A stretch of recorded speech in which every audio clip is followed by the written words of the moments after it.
Welcome back to another Kentucky Derby Contender Profile here on Racing Rundown. I'm Eric DeCoster. We will be discussing the last horse into this year's Kentucky Derby in King Russell, number 23, the first time that saddlecloth will ever be pulled out for the use in the Kentucky Derby, the first time we've ever gone that deep on the also eligibles list. In fact, it never gone past 21, and I'm actually pretty sure there might only be one other time there's even been a number 23 also eligible in the Derby, and that would have been within the past decade or so, but obviously pretty crazy that we've even reached this. That's not something you usually use. I'm pretty sure Connections were planning on running elsewhere in the next week or two because they didn't think they were going to make it, but after Thursday's madness, in which we lost three Derby starters, Practical Move with a temperature, Lord Miles with the indefinite suspension of Safi Joseph, and then Continuar due to a lack of fitness, and then even Friday morning losing Skinner, who also had a fever. So I guess there must be something going on in California. But jokes aside, King Russell does get in, and he'll be on the outside, but he gets a break from the 19 hole as well, so he gets to tuck in a little bit. Won't matter with his running style, but we'll talk about that in a minute. King Russell, one win in six starts with 3 seconds, to go along with that. First off, he's a very well-bred horse. He's by Creative Cause, of course, was one of the favorites when he ran in the Kentucky Derby back in 2012. Ran a very big race that day, only to be outfinished late by I'll Have Another. Wasn't able to get to Bodemeister, and then Dullahan went the day well, outclosed him. Then he went on to run a really brave third in the Preakness before his career ended. And now he's been a very productive sire. He has King Russell here. And maybe even more cool for King Russell, however, is on the dam side. He's out of Believe You Will, and if that sounds familiar, you're close. She's a full sister to Believe You Can, the winner of the 2012 Kentucky Oaks. King Russell is owned by Brereton Jones, who owned Believe You Can, one of his three Kentucky Oaks winners. He's a former governor of Kentucky, so tons of cool connections here. It's definitely a good Kentucky story here if King Russell could win, but that seems a little unlikely if we go through his profile, which we'll dive into. Like I said, 1-for-6 lifetime. Made his graded stakes debut in his last start at the Arkansas Derby after 5 starts at the maiden level. He really didn't show much in his first two in Kentucky.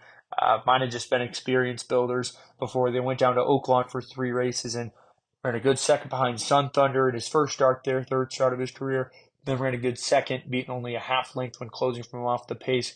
The next time out, I believe that was on Southwest Day, and then on Rebel Day, he won a maiden special weight to get off the schneid finally, winning by a neck, also coming from off the pace. That's kind of his thing, is coming from deep, and won there. And Connection said, you know what?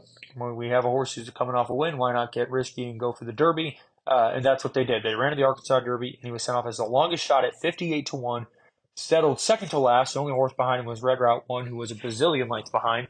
And King Russell made a big move on the turn, swung out wide, 5 or 6 paths deep, and came rolling nevertheless, and ran a good second that day, showing big improvement from the maiden special weight ranks. So win there all the way to being grade 1 placed. And then he was on the cusp of a Derby start. Now he's in the race thanks to those defections, but certainly worked out for him in that aspect. And now he's in the race, and that improvement is something you like to see. To go from that, there's some horses that have been hanging out at the graded stakes level for a while now, and have really not made any impact. Many losses in those. There's 4 or 5, maybe even more horses in this Derby who are winless at the graded stakes level, despite four or five tries against those types. So whereas King Russell is coming off his career best performance at that level, and it was only his first, so he's a little unexposed, but in a very good way. And I think another thing is he finished in front of some quality horses last time out. It's not like he finished second behind one dominant winner, and the rest of the horses were kind of slouches. Now,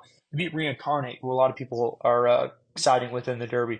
He finished in front of Roctacan, another kind of long shot people aren't afraid to consider using on their tickets. So he finished in front of good horses and lost to the Risen Star winner, Angel Empire, who's going to be one of the favorites come Derby post time. So you have to love how he was able to hang with those types in that race. And finally, I mentioned the improvement factor, but he's improved with each and every start since last October. It hasn't been gigantic numbers, but he's taken considerable jumps with almost every start. He went from a 77 buyer, 3 backing when he was second in the maiden special weight, to only a 78, so he raised 1 point with his next win, but then, bumped it another 9 points to win the Arkansas, run second in the Arkansas Derby. Felt like a winning effort, I'm sure, to the Connections, because you got a grade one placing with a 58 to 1 shot coming from the maiden rank. So a horse who's on the improve in every single way and showed some good class running second in the Arkansas Derby. But the cons are the winning attitude might not be there. He's run second in 3 starts and he only has one win, and it was only by a neck.